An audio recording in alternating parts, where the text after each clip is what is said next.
Wait. What? This is my video. No, my video. This is my No, video. my video. Everybody, this is Jeff Ortiz, the Love Big Love White guy. I'm here with notorious Chris Williams, not the B.I.G., but The Chris. C-H-R-I-S. It sounds so white and geeky. In another video, I said I won't be like Chris because he decided to wear a blue shirt like me. Yeah. And so I just want to be like Chris No, instead of like truth- Michael Jordan. The What? truth is, I want to be like you.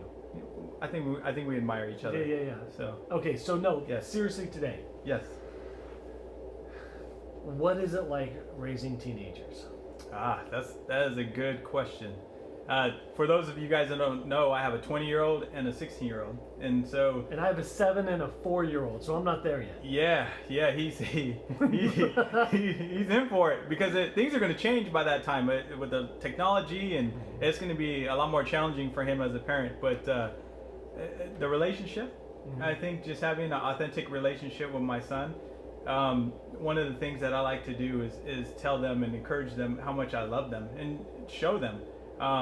For those of you who don't know my story, I didn't grow up that way, and I faced a lot of challenges being an overweight kid and getting picked on, and then I became a bully. So, my love looked a little aggressive and, kept people at a distance. But now I just, any chance I get, I love my boys. And one of the things, I'm putting my son out there. I won't say which one. Should I say which? Ryan, he's the wrestler. I won't say the which wrestler. one, but Ryan is his name. The wrestler, Yeah. the tougher one. He likes to come over and before he goes to bed, he always puts his head in my lap so I can rub it. And that was one thing that he and I did when he was younger. And so he's still at 16, big tough guy wrestler. Yeah. He still wants me to. But that's one of the things I've observed is that you have kept, even through some of the personal challenges that you have been through, that your boys have had to endure as well, that you've worked really, really diligently hard at maintaining the closeness. And I think one of the struggles that we have in raising teenagers, and what I think makes you especially good as a counselor, as a therapist, and helping navigate those teenage years, is maintaining that closeness. How in the world, when these crazy human beings are trying to break out, do it on their own, do their own thing, rebel against parents and and still maintain a closeness of relationship? Yeah, well, I mean, being a man of faith really helps, and being a therapist of faith really helps. And so there's a lot of things, Chris, that I don't know the answers to. And there's things that my boys have experienced that, that they're difficult, they're challenging. And so I don't want to put any extra shame or guilt on them. And so I just love them through it. Now, there's definitely a teaching moment, and we got to set boundaries, and we got to discipline and that sort of thing. But, I mean, the most important thing that I want to do is show them I'm a man of love and me be that example for them. And so if I come at them from a power standpoint, I lose all connection. Yeah, because one of the lines I like to say is that you can't control a person and connect with them at the same time, especially the older that they get. Right.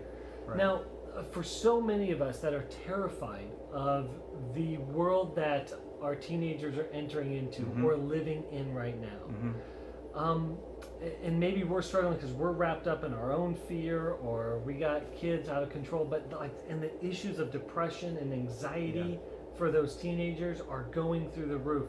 It's really scary out there.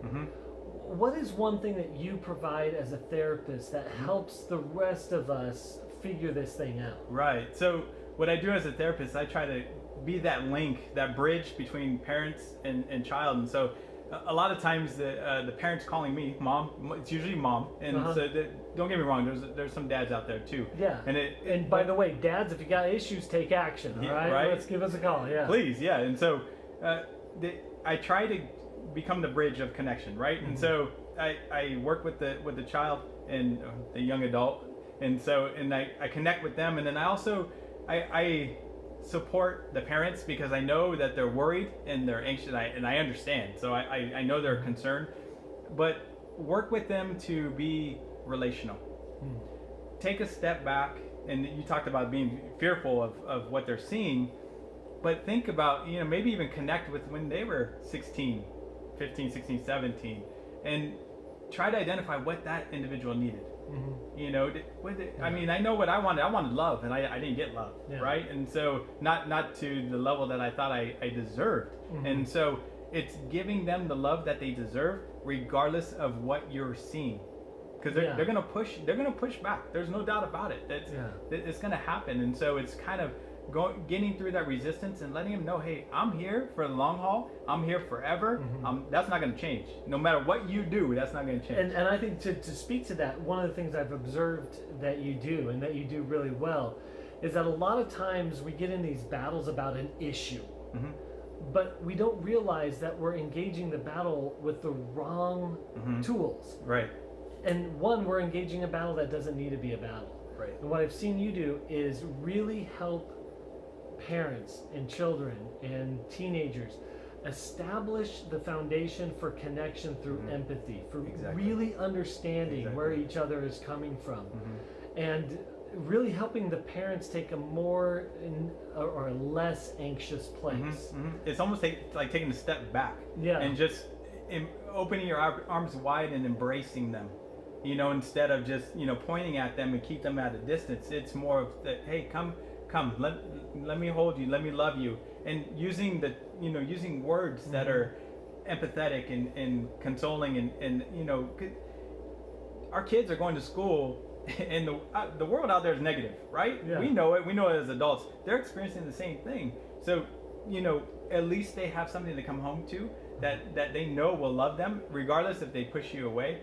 You continue and you fight through the resistance, and you use love words, you use endearing words, love, and be compassionate in how you engage them. And what I've seen is that when the teenager experiences that acceptance and compassion, they start to open up and even discover the language to express what they're experiencing, what they're feeling. And of course we guide them and help them, and I, again, as a therapist, I see that you really help people find the language for their experience, and then we get to a common solution. And what I love to see is that when a parent and the child feel like they're on separate teams and fighting each other, and they realize through their work they're on the same team, fighting against the things that are coming up against them as a family or as a unit. That's true. Actually, I got accepted to a family team, a client that I work with. He was giving me a hard time. I said, hey, I'm on the team because you're giving me a hard time. So, all right, good, let's work through this. He starts giving me I was like, wow, you're doing the same things that your mom told me you were doing. I said, now we're on the same team. So that it excites me to help the young adults and help parents really connect with each other. Because one thing I know for sure, if they're coming to see me, the parent loves their child. There's no doubt about it. I mean, there's no question. And then the child loves their parent, even though they're not saying it, but they love their parent enough to come. That it tells me a lot that a young adult being accused, easy parents when I say this, accused by their parents for not doing what they're being asked to do. X, Y, and Z, or being out of control, or whatever the case may be. All these things, but they're still coming. I mean, that tells me enough to know that there's a lot to work with here. There's a lot of love that we are hiding and masking because maybe we're fearful, or we're not sure where we stand. And so it's kind of like unveiling it and figuring out, okay, hey, look, I love you, I care about you, I'm in it for the long haul, I'm not going anywhere, no matter what you do. Well, and I think again, when teenagers experience a parent on their side, again, they're trying to figure out what it means to think their own thoughts, feel their own feelings, make their own decisions, what we call the fancy word differentiate, which can be very scary for parents, and again, scary in this world, but bringing them together to be united, connected, on the same team. And so if you're struggling with your teen, or your teen is struggling, which is very common, there is obviously no shame in this whatsoever, and you don't feel like you have solutions or a way to go, and you desire not to survive the teenage years, but to actually thrive through the teenage years, give Jeff Ortiz a call. Renovari.counseling.com. Renovari spelled Renovari, and again, it's Jeff at RenovariCounseling.com.